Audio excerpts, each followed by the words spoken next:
Om Sadashiva Samarambam Shankaracharya Madhyamam Asmadacharya Paryantam Vande Guru Param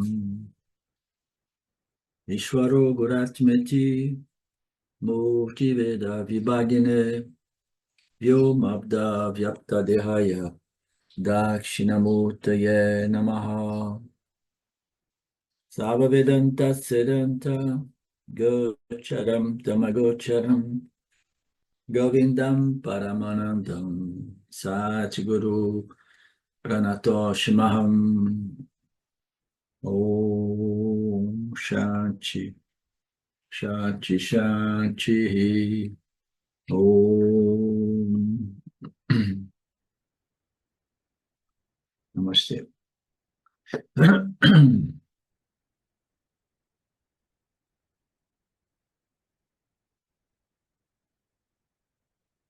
O arquivo é 31 a 34, lá embaixo no finalzinho.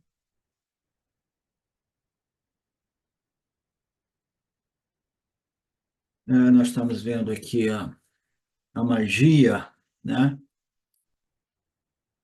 da devoção, a glória da devoção, a importância da devoção como aquela atitude religiosa, espiritual que prepara o complexo corpo, mente e sentidos através de todos os seus estágios de desenvolvimento, prepara ele, acelera esse processo de preparação, ele purifica o ego, que é o aspecto mais dificultoso, né? O ego é aquele que se sente ser um indivíduo separado, independente, né? Que imagina, né, que a única saída é o melhoramento do complexo corpo, mente, sentidos, e esse ego desenvolve atributos, né, de autoestima do ponto de vista espiritual. Espiritualmente eu estou elevado, pá, pá, né? Então o eguinho espiritual é um ego problemático. Isso tudo porque o indivíduo ele não se submeteu a esse processo de conhecimento a respeito do relacionamento dele, o Jivatma, complexo corpo-mente, com Ishvara, o Criador, né? E suas leis. Então, o ego ele se purifica somente na medida que ele compreende este relacionamento, Mariné, e ele se coloca em sua devida proporção, em seu devido lugar, né? Ele disse, não, tudo bem, eu tenho um livre-arbítrio humano, esse livre-arbítrio me permite escolher as coisas de momento a momento, mas é embutido nessa inteligência humana um sentimento de identificação com o corpo-mente, né?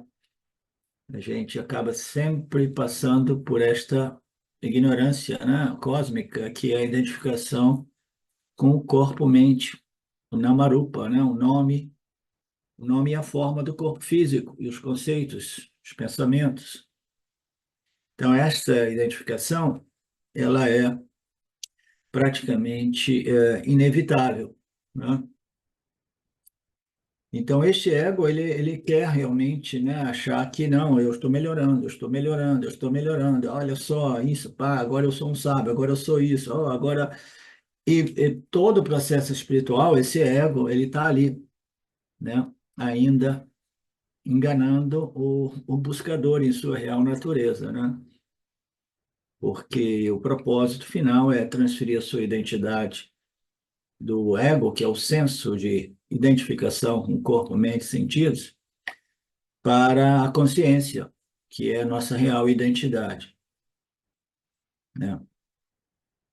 Então, este relacionamento com o Senhor é o que permite a purificação deste ego, né? Que se sente o fazedor e o desfrutador, né, das experiências obtidas através do corpo-mente, e ele acredita que tudo que existe aqui, num processo espiritual, é um status de grande iluminado, de grande isso, grande aquilo, entendeu? É o que mais se vê por aí. As pessoas se sentindo, né, altamente elevadas espiritualmente, São os famosos cegos querendo guiar outros cegos, né? Então, isso por quê? Porque a grande maioria das pessoas entra neste processo espiritual inspirado um pouco pelas influências do budismo, né? Que rejeitou Deus, rejeitou a religião. E aí, no final das contas, o ego arrogante, vaidoso, permanece até o final, entendeu? Não importa os estados, é isso, não está o quanto você seja disciplinado para controlar a sua conduta em harmonia com o Dharma, né? Desde que as pessoas não te peguem, né? Pode dar um pulinho fora, mas então tudo aquilo ali, é, ele não aborda o problema do ego, né? Que é o sentimento eu sou o fazedor, o desfrutador, e agora eu estou fazendo muitas sadhanas, né? Porque eu quero me tornar uma celebridade espiritual. Tudo isso porque eles não compreenderam o relacionamento com Deus. Então, nós estamos aqui abordando o capítulo 9, que trata do conhecimento a respeito de Deus. E o Deus, a compreensão entre um capítulo 7, o 8 e o 9, ele varia, ele passa entre compreensão da natureza saguna e nirguna. A compreensão da natureza saguna de Deus já resolve e purifica a mente do jiva, né? Muito, né? Extensamente, extensivamente, né? Já faz um trabalho de melhoramento enorme, compreender a natureza e as leis de Deus. Aí, o Igor, que acha que ele faz e acontece, ele vai compreender que ele é somente um dos fatores, esse exercício do livre-arbítrio é um, entre uma infinidade de outros fatores que corroboram para o destino de cada um de nós, em nível individual e coletivo, né? Isso vai o quê? Vai purificando o ego daquele sentimento infantil, porque o ego, ele busca esse sentimento de autoestima superior, porque ele nasce com um sentimento de baixa estima, invariavelmente. As culturas, né, elas são, principalmente as culturas modernas ocidentais, elas fazem de você uma pessoa já, no início de tudo, com baixa estima. Aí você vai pela vida, né, tropeçando aqui, tropeçando ali, passando por diversas experiências traumáticas, né, bullying na escola, né, é, né, os pais que não têm tempo nem atenção para você, né, o filho que sai de casa revoltar. A gente vai passando por experiências da vida sem nenhuma possibilidade de processar a experiência, digerir, né, de tal modo que a gente não fique com o subconsciente cheio de material indigesto, né, de karmas indigestos, né, cheio de conflitos, né, vagos, né, que a gente empurra lá para baixo e que mais tarde eles se manifestam como depressão, entre outras doenças psicológicas e mentais, né? Então não é fácil. Ser humano não é fácil. E sem associação com Deus se torna realmente uma tarefa quase impossível, né? Porque você está ali nascendo já num ambiente hostile, né? Hostil para cada um de nós, né? O sofrimento está ali em cada cone. Eu lembro quando eu trouxe meu filho para o Brasil, nossa, o bichinho sofrendo porque tinha cabelo grande, porque na Índia ele deixava crescer o cabelo, né? Chamava ele de menina. Aí vai um bullying aqui, um bullying ali, o cara vira alvo de bullying, né? Aí é um trauma depois do outro, e a pessoa tem que jogar lá para baixo do tapete, né? E vivendo com tudo isso. Se o indivíduo ele se associa com Deus nos estágios iniciais da vida, ele vai desenvolvendo a compreensão e a força para lidar com tudo isso. E não somente isso, ele vai encontrando ambientes que são menos hostis, né? Menos hostis, ambientes mais religiosos e espirituais, onde as pessoas são mais sensíveis, né?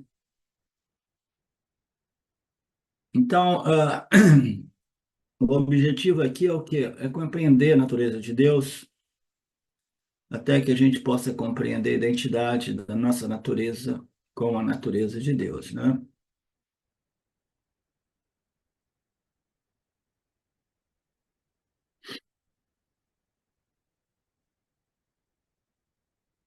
Qual é o quinto e último? Aí ele falou aqui sobre aquela tem uma listinha aqui, né? Cadê a lista? 5 fatores mencionados, que foram organizados, são, são desdobramentos do verso 34.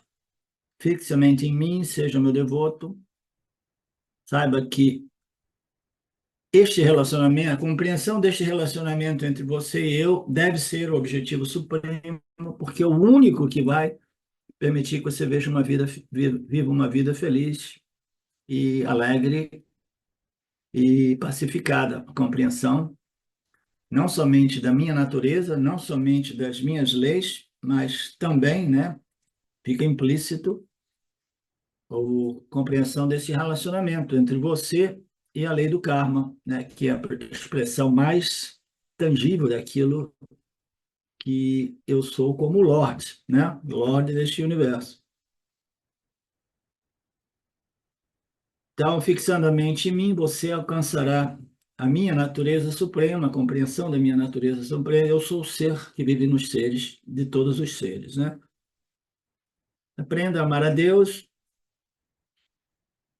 é provado até mesmo, né, estatisticamente que aqueles que são religiosos, espirituais, eles têm uma mente melhor, um corpo melhor, têm mais imunidade física, psicológica, etc. E existem diversas razões para a gente buscar a compreensão deste relacionamento, né? E eu estou aqui highlighting, né? Como é que se diz highlighting, Marcelo?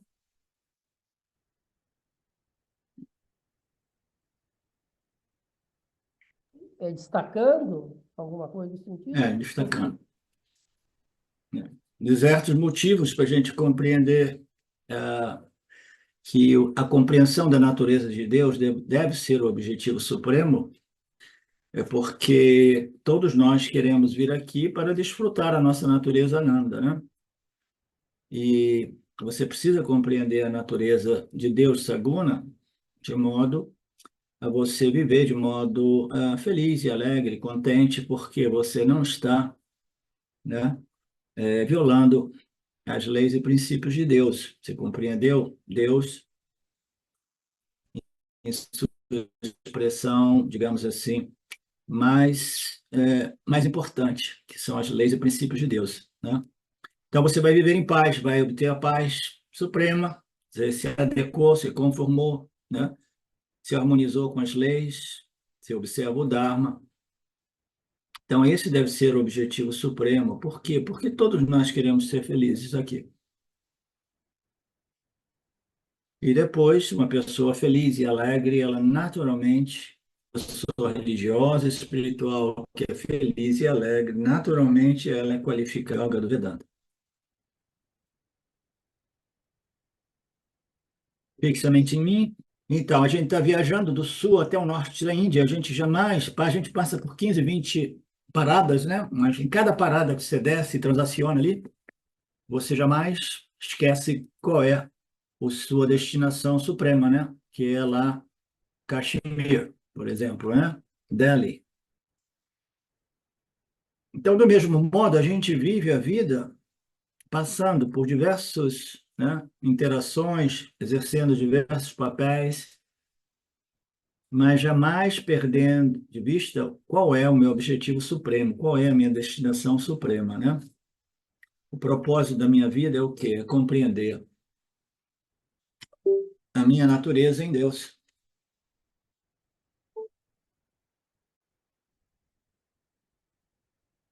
E para aqueles que dizem, não, eu não quero compreender a natureza de Saguna, porque Saguna, Deus é uma aparência, né? Aí tudo bem. Alguns indivíduos altamente qualificados podem entrar direto no estudo da natureza de Nirguna Atma, né? Nirguna Deus, Nirguna Brahman. Então, qual é o próximo propósito, né? Naquela lista que eu estava buscando, oferecer tudo a mim, né? Todas as ações, né? Inclusive nossas refeições.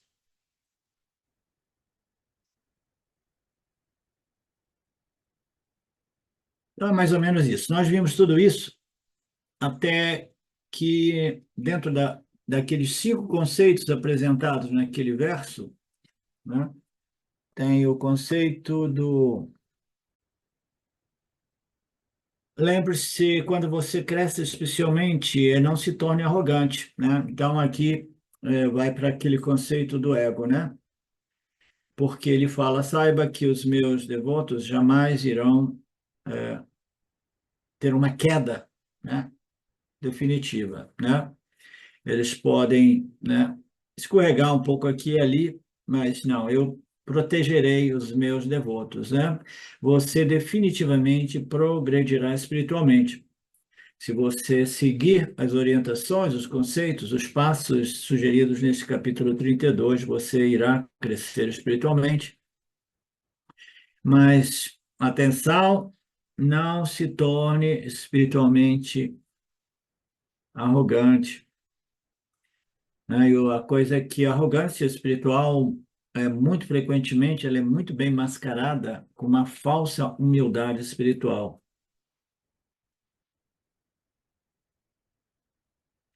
Atenção, a vaidade e o orgulho precede a queda. Portanto, atenção todo o tempo. Qualquer crescimento que você estiver obtendo é por causa das minhas leis, a lei do karma, da graça do Senhor, que nada mais é as leis que regem essa interação entre você e o campo, né? Tudo, qualquer sucesso, qualquer crescimento, qualquer melhoramento e até mesmo o autoconhecimento, né, internalizado, assimilado, tudo isso requer a graça do Senhor. O que é a graça do Senhor? O Senhor não está lá agraciando ninguém nesse sentido, entendeu? Essa estrutura inteligente na qual o indivíduo precisa compreender. Foi tudo isso revelado nos Vedas e no Bhagavad Gita, a escritura completa, né? A graça nada mais é do que as leis que precisam ser observadas de modo que eu possa ser graciado por essa lei, né? A lei mais primordial deste universo, do ponto de vista do jiva humano, que é o quê? Causalidade, ações em seus resultados, causa e efeito, né? Então, o seu sucesso requer da lei, depende desta lei do karma, que, de um ponto de vista poético, romântico, é a graça do Senhor, né? Você será agraciado na medida que você compreende as leis do Senhor, se conforma, se adequa, se harmoniza, aí a sua mente vai ficando mais e mais pacificada, a discriminação aumenta, né? A inteligência aumenta. Quando você vê a sua vida começa a mudar de direção. Por isso que não importa, você pode estar lá atrás como um grande pecador, você se voltou, redirecionou a sua vida, o sucesso espiritual, o crescimento espiritual, que jamais deve ser levado para o lado, né, da arrogância do ego, né? Deve ser simplesmente, né, nossa, que coisa, hein? Olha só, quem diria, eu cresci, eu me encontro assim, eu me vejo assim. Como é que pode, cara? Eu estava em uma situação tão precária e olha só o que aconteceu comigo. Jamais passa na minha ideia nenhum sentimento de possuir isso como se fosse mérito meu. É a graça do Senhor, é o sistema. Envolve uma infinidade de punhas que vêm de vidas passadas, né? E vai entender esta lei tão complexa, né? Mas a gente consegue perceber que, apesar de toda a ignorância, apesar de toda a tendência, né, aqui e ali, pecaminosa, né? Como eu disse no outro dia, eu fiz coisas na minha infância, isso e aquilo, que, nossa. Mas ainda assim, né, dá para perceber que tem essa pureza existe no coração de todo mundo e a gente pode redirecionar nossas vidas a qualquer momento. Não é assim, Alexandre? Hã? Qualquer momento, né? Utilize esse livre-arbítrio para compreender essas leis e apresentar as suas ações com espírito de gratidão, reverência e amor e em observação do Dharma. Assim você estará se rendendo a mim, rendendo a quê? Às leis do karma, se rendendo às leis e os princípios que sustentam, né, que regem o campo dármico. Isso é que nós chamamos da graça de Deus. O livre-arbítrio é muito importante também, mas a graça de Deus é o que é o resultado entre o exercício inteligente desta mente humana que nos permite discriminar o quê? Qual é a discriminação mais fundamental? Vocês já me ouviram dizer isso diversas vezes. Quem é que pode repetir?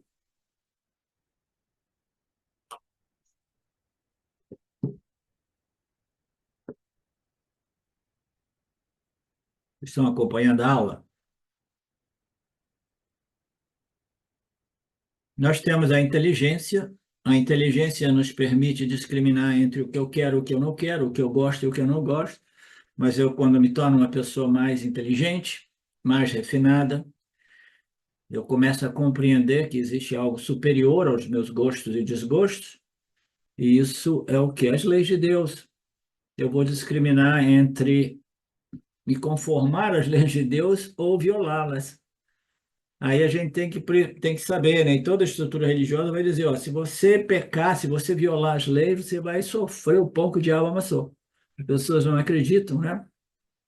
Aí elas ficam violando. Então a inteligência, né, é um outro nível do exercício do livre-arbítrio é discriminar entre o Dharma e o Adharma, as leis e princípios de Deus, né? E evitar observá-las ao invés de violá-las simplesmente porque eu sou movido pelo que eu quero e o que eu não quero, né? Então, essa graça e o exercício do livre-arbítrio são dois lados da mesma moeda, né? O meu livre-arbítrio é a minha capacidade de escolha, o Lorde, o Senhor, me deu essa capacidade de escolha, aí eu falo, pode tudo aqui, né? Parece até a atitude de alguns políticos, pode tudo, vale tudo, né? Não, não, tem uma Constituição, não vale tudo, não pode tudo, não. Ishvara nos deu o livre-arbítrio e nos disse que, olha, isso aí tem um preço muito sério, muito importante. Você vai ser responsável pelo exercício dessas escolhas, desse livre-arbítrio, né? Se você exercer o livre-arbítrio, né, observando as minhas leis, você vai ser graciado com resultados mais favoráveis, né? Então, é Ishvara que está graciando? Não, é uma combinação desses dois aspectos. O meu exercício livre de escolha, né, e a minha capacidade de escolher inteligentemente, né? Eu escolho apoiar e viver em harmonia com as leis de Deus para o benefício meu e de todos, principalmente meu, né? Porque você desenvolve uma mente sempre mais satívica, mais, né, dármica, mais bem resolvida, etc, etc. Quais são estes 5 pontos apresentados neste verso para concluir isso, né? São: desenvolva a devoção para mim, em mim, faça de mim o seu objetivo. Jamais perca de vista a sua meta final, mesmo que você tenha que passar por diversos estágios da sua vida, exercendo diversas funções. Converta cada momento da sua vida em uma sadhana, né? De oferecimento e recepção, né? E recebimento dos resultados, né? Do parábada, né? Com uma determinada atitude de gratidão. Converta, esse é o Karma Yoga, né? O item 4 é o Karma Yoga puro, né? Converta cada momento na sua vida numa sadhana de purificação. E aí você se rende às leis do Senhor, sendo a lei do karma mais importante, Se renda às suas leis, não tentem aquela missão impossível, né, de violar as leis pensando que o sistema Ishwara vai deixar você passar não observado, né? Não, se você violar, mesmo que ninguém esteja vendo, você não vai ser abençoado por Deus. O que que significa? Você não vai receber a bênção de punhas ou de resultados favoráveis. Dentro de você já existe um conflito. Porra, e se me pegarem depois de 5 anos? E se souberem? E se vazar daqui a 10 anos, né? Dentro já vazou para você mesmo, porque todo mundo tem, mal ou bem, um citocômetro, né? Em bom funcionamento ou em mau funcionamento, todo mundo tem um tal de um simancol ou citocômetro, né? Então, a bênção do Senhor, ela requer que eu me renda às leis e princípios do Senhor que regem o campo de interação nesta ordem aparente. Essas são as 5 condições. Se você observá-las, você certamente se liberará do samsara e alcançará moksha, né? Portanto, que todos comecem com a devoção, qualquer que seja o nosso estágio inicial. A verdadeira natureza de Deus não precisa ser conhecida, Deus pode ser imaginado por uma pessoa. Para você iniciar o Bhakti Yoga, né, a devoção, para você começar a desenvolver esse relacionamento, né, de reverência, amor, devoção, gratidão, doação e recepção como prasada, né, para você iniciar isso, você não precisa nem de se interessar pelo Yana, né? Ah, não, não, eu sou uma pessoa simples, de coração simples, eu não quero saber de conhecimento de natureza saguna, natureza nirguna, isso é tudo muito difícil para mim, né? Eu sou devoto do meu santinho. Eu tenho, os meus santinhos estão na parede, estão no meu altar, né? Krishna, isso e aquilo, né? São Jorge. E aí eu sou devoto a esses símbolos de Deus e eu sou realmente dedicado, né? A este santo que me oferece uma segurança e proteção psicológica, né?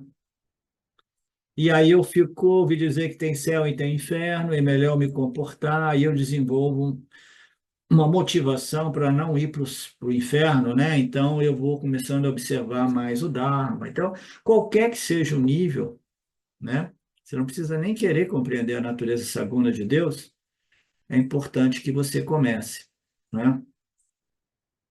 Comece com um símbolo que envolva uma forma e um nome, até que você possa se mover para aquele Shwara que é sem forma e no final das contas sem forma, e a forma é a expressão de todo o universo no modo mais sutil. A forma de Shwara não é uma forma, mas é uma energia chamada de inteligência suprema, puro Sattvaguna.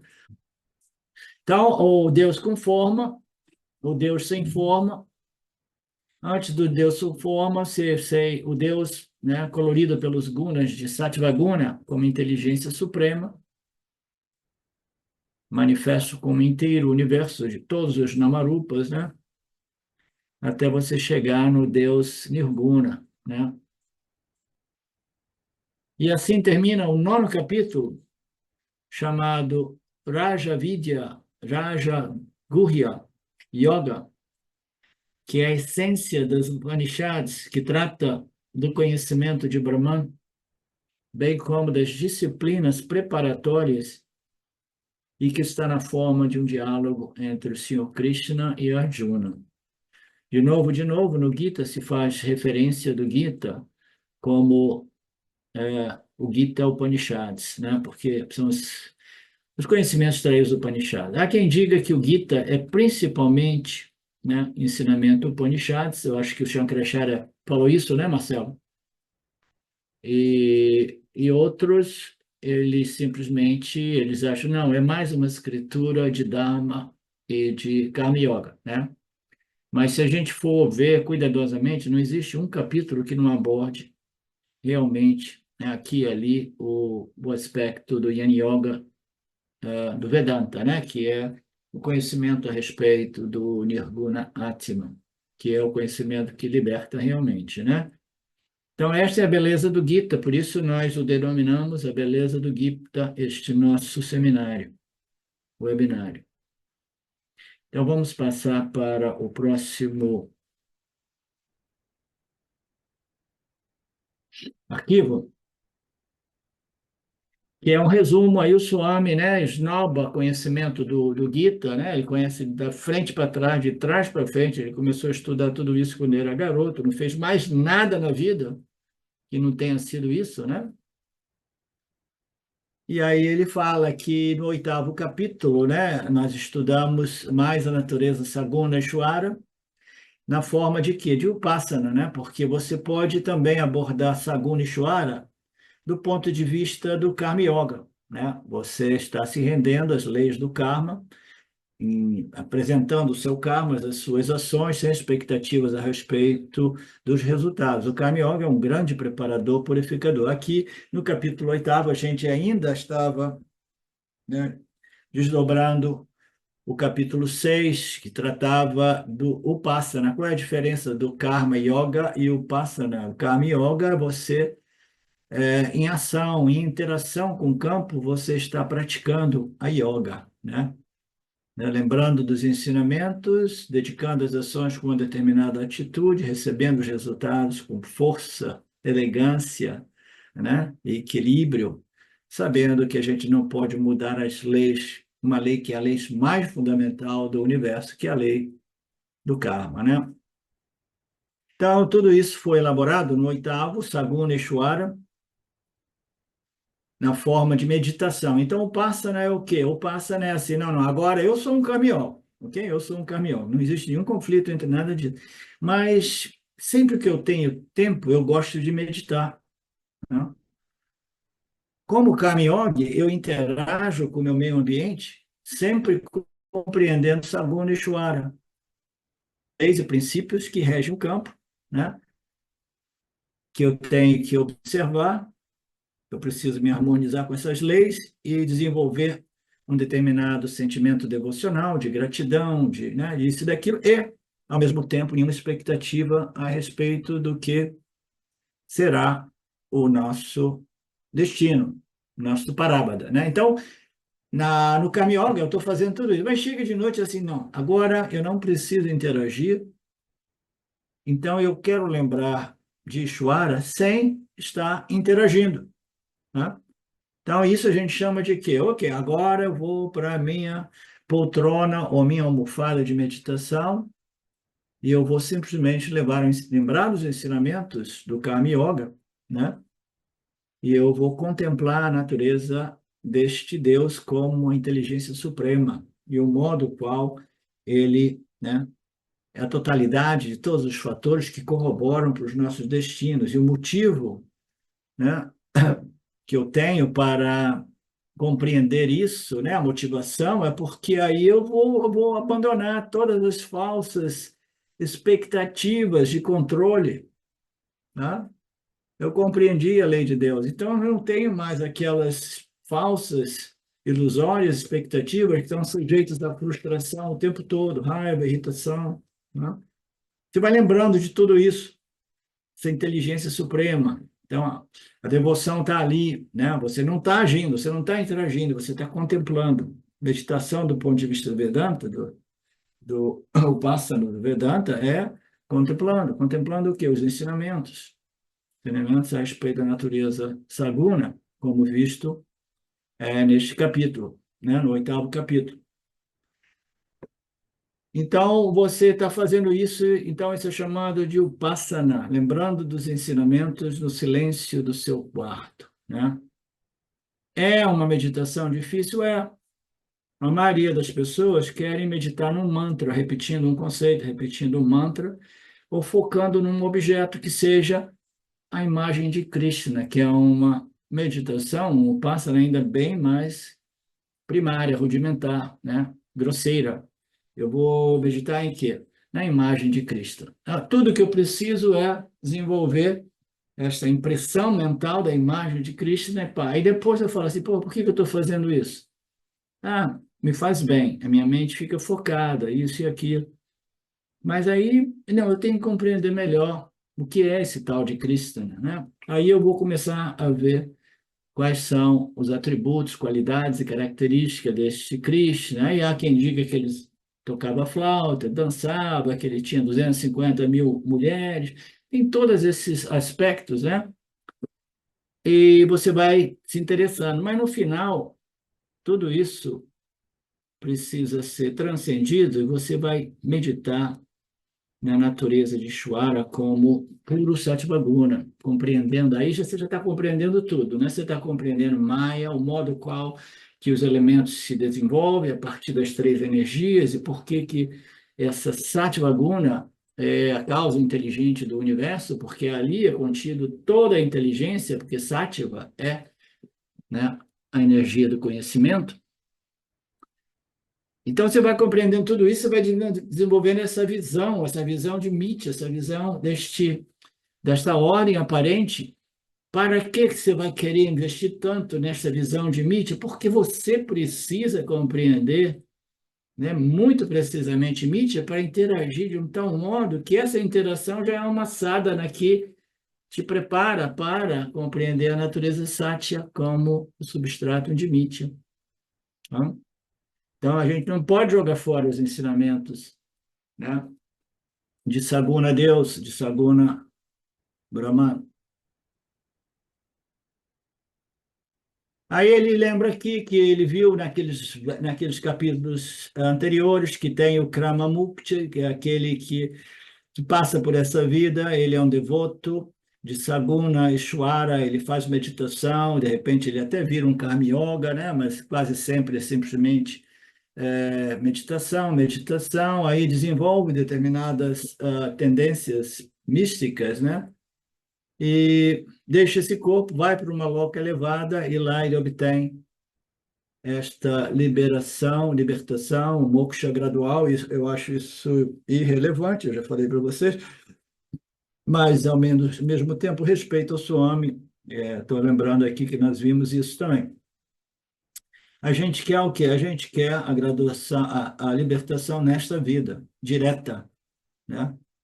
Libertação ele chama de instantânea, não é instantânea porque ela requer um processo de crescimento que passa por muitos nascimentos, né? Mas é a libertação nesta vida que nós queremos. Tem um título chamado Jivan Mukti, é libertação enquanto ainda encarnado nesta vida, né? Então é isso que a gente quer. Ele se fundirá com Ishvara ou Brahman? Não, ele vai compreender a sua real natureza, que muitas vezes é referida como Brahman, ou como consciência ilimitada, Turiya, né? Ah, então, ele compreende a sua natureza infinitamente livre, independente, infinitamente ilimitada, e aí ele obteve a libertação do samsara, que é um outro conceito que não importa muito. Será que eu estou livre do samsara? Olha para a sua vida, você está sofrendo ainda, então você não está realmente livre do samsara. O samsara é um sofrimento, né? Ah, não, mas eu quero saber se eu vou ter que voltar. Mas quem que se interessa disso? Você vai querer saber, nem Chuara sabe ainda, cara. Só no final que ele vai apertar aquele botãozinho aí, pim, você aparece no útero ou não, né? Ou se dissolve no oceano de Brahman. Então, a gente não está interessado, a gente está interessado no autoconhecimento, a gente está interessado em ser feliz. E só existe um meio de ser feliz neste mundo, nessa expressão humana, é através da compreensão deste relacionamento entre a criatura aparente e o Criador aparente. É indispensável. Tá?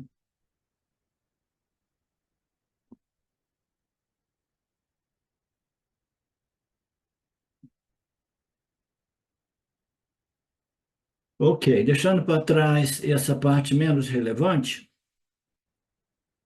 aí ele vai, aí ele aproveita, ele se diverte, fala dos produtos indianos, de arroz instantâneo e de macarrão instantâneo, uma sociedade instantânea, que tudo tem que ser instantâneo, né? Riqueza instantânea, no milagre americano.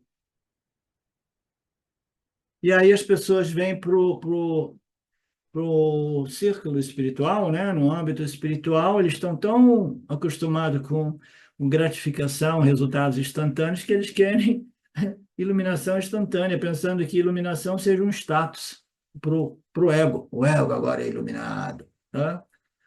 E eles querem instantâneo. Aí eles caem, né? Eles caem na armadilha desses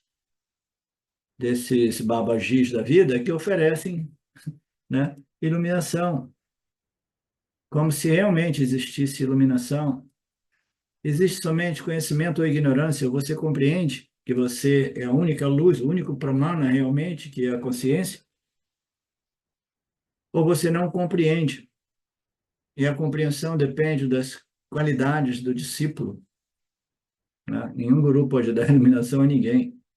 É uma maior fraude no mundo espiritual, entendeu? É enorme.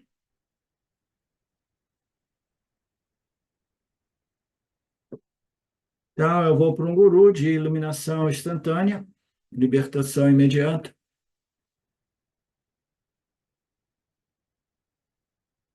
praticamos saguna. Este é o nosso método. Praticamos saguna. Depois de ter praticado o saguna, né, o karma yoga, né, o relacionamento com saguna Deus, eu pratico o Upasana, que é a meditação no silêncio do meu quarto, por algum tempo. Aí eu desenvolvi ainda mais algumas qualificações, entre elas a capacidade de focar mais nos meus estudos.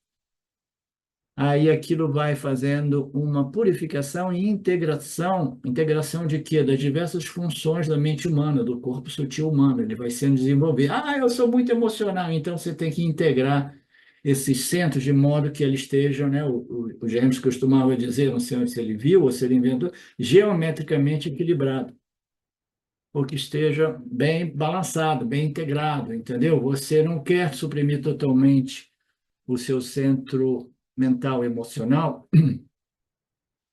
mas você não quer atrofiá-los totalmente, né? Uma pessoa, uma pessoa realmente, né, muito bem integrada, muito bem equilibrada, né? Ela simplesmente, ela tem um grande intelecto, tem um grande coração, né? É puro de pensamentos, né? E o ego se dissolveu de tal modo que a humildade é a humildade realmente genuína, que sabe, eu não fiz nada, nunca fiz nada. O processo do karma me conduziu até o Vedanta, mas eu não sou o cara, eu não sou a cara, né? É o sistema Ishvara que nos conduz neste processo de elevação espiritual.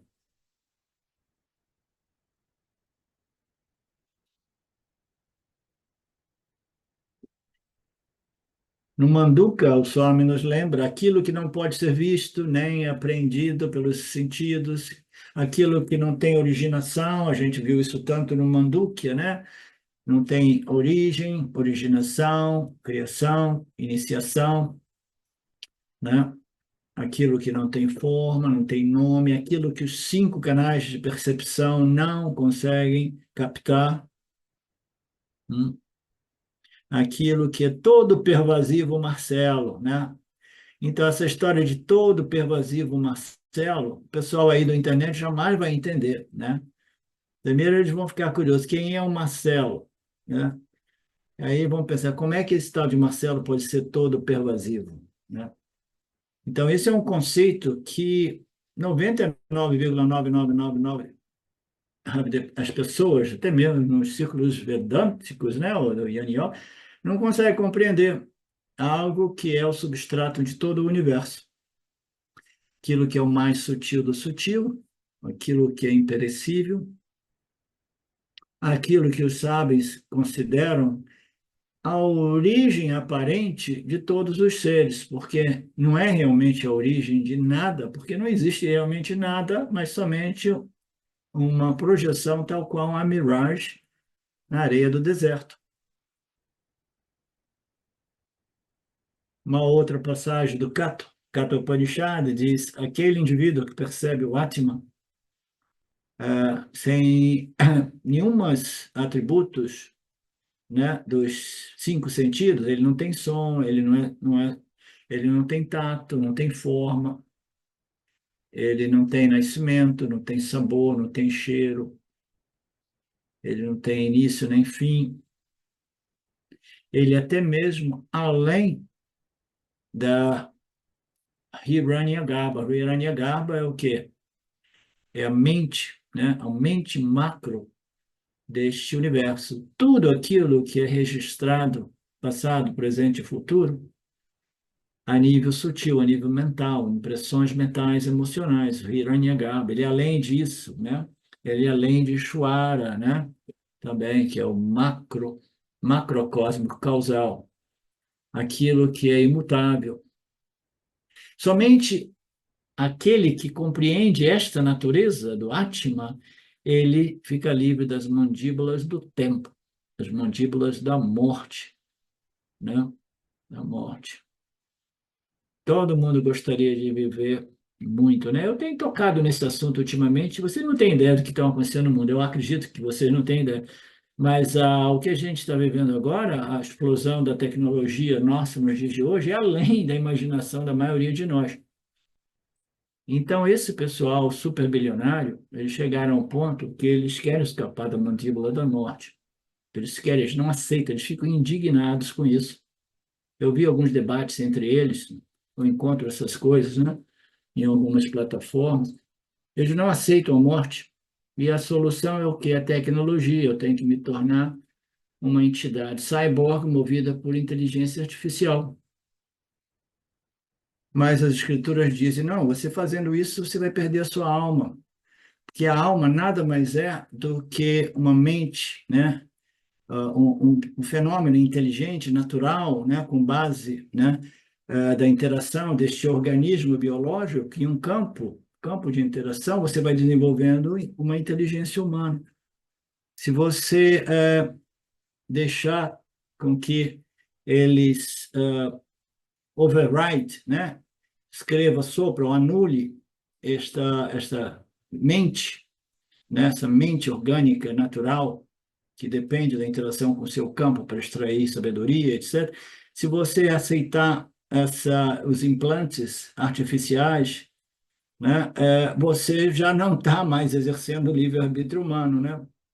Então, você simplesmente existe a possibilidade que você estará cometendo um suicídio espiritual. Ninguém sabe exatamente, né?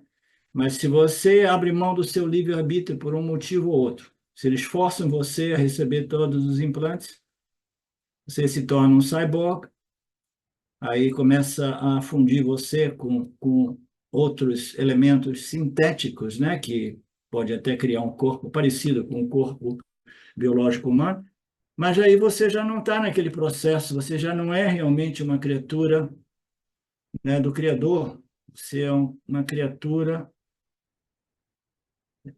da inteligência artificial. E essa galera de Silicon Valley estão todos, só falam nisso, eles não veem a hora de se tornarem cyborg. Vocês não têm ideia como é que está voando tudo isso, entendeu? Uma rapidez monstruosa. Eles acham que eles vão ficar livres das mandíbulas da morte. Eles vão entregar o livre-arbítrio humano, eles falam claramente, né, daqui a 2030 não existirá mais livre-arbítrio. Eles acham aquilo o máximo.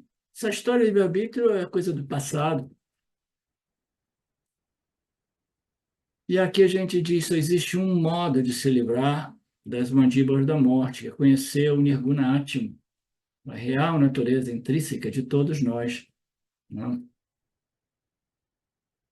Mas eu quero amar, eu quero simplesmente a imortalidade para o corpo físico. Impossível! Não, mas eu quero. Não, se você quiser, você tem que virar um robô, em outras palavras, um cyborg. Sim, é melhor do que nada, eu vou virar um robô. Vocês pensam que eu estou doido, né? Mas eles estão morrendo e eles estão deixando, depositando as mentes deles nas nuvens, assim como eles chamam, né? Agora com 5G e 6G, e muitos deles gastam uma fortuna para congelar eles. Antes deles morrerem realmente, eles vão num coma induzido, quando eles sabem, está chegando a hora, não tem mais jeito, pá, me congela aí, guarda a minha mente, aí depois eu volto e eu me torno meu avatar. Eles são nem capazes de distribuir a fortuna deles para os herdeiros, né? Eles são tão avaros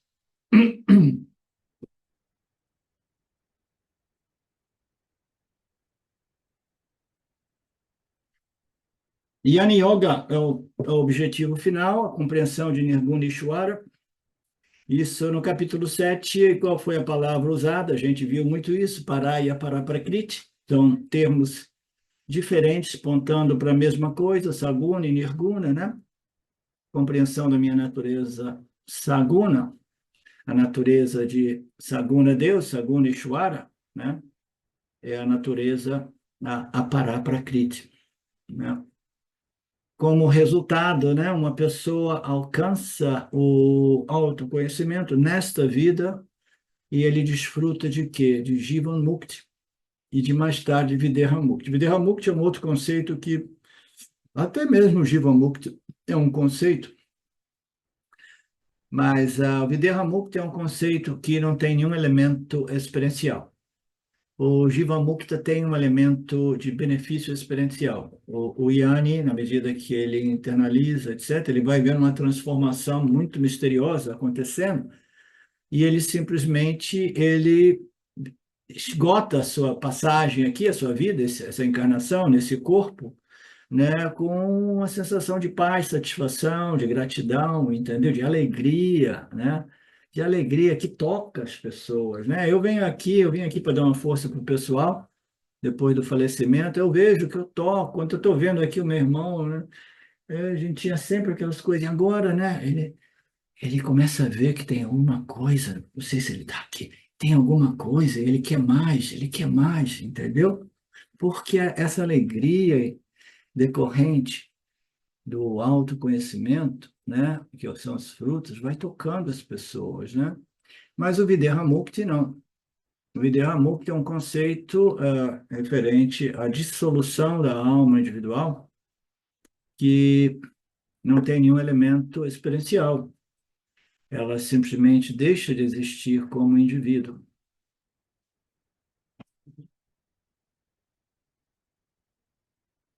Ok. Então a gente faz uma pausa de 10.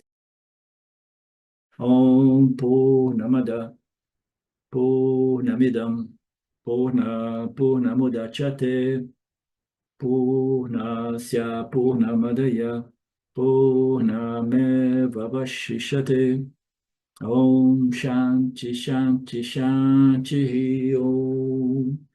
Namastê. Tchau, queridos.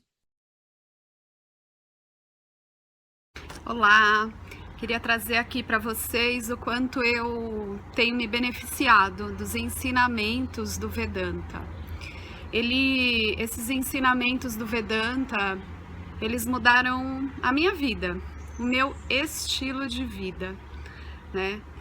A partir de uma compreensão sobre Jagata, o mundo, sobre essa pura inteligência, Ishvara, sobre o Jiva, né? A mente, o funcionamento, sobre a aplicação do Karma Yoga diariamente na vida, o quanto isso beneficia a purificação da mente, né? Para poder daí acessar aquilo que é mais valioso. Aliás, eu diria sem valor estimável, inestimável, né? Uma riqueza profunda, que é a compreensão sobre os ensinamentos de Satya, a consciência, a existência ilimitada que sou. Bom, eu sou uma aluna de Vedanta, desse grupo Vedanta Brasil, que iniciei a jornada, estou no começo da jornada, mas essa jornada seria impossível sem o apoio diário de um professor qualificado, o professor Arlindo Nagar, nosso professor, que dedica a sua vida, que dedica as batidas do seu coração exclusivamente para o ensino do Vedanta. Ele gosta de usar a frase o coração que se doa recebe. Então ele é esse coração que doa. E aí a minha pergunta e o meu convite é: e você? tem se beneficiado também dos ensinamentos, da compreensão, da clareza desses ensinamentos que são trazidos para nós? Sim? Se sim, o coração que doa, recebe. Então, o convite é, se você se beneficia, você pode também fazer uma doação. Essa doação, ela é necessária, apropriada, para a manutenção, né, desse ensinamento vivo diariamente para nós. E é um convite para que a gente possa nutrir esse grupo com o dar e o receber. E se você se beneficia, tenho certeza, qualquer valor mensal é suficiente. É o valor que o seu coração sentir, mas é um valor apropriado.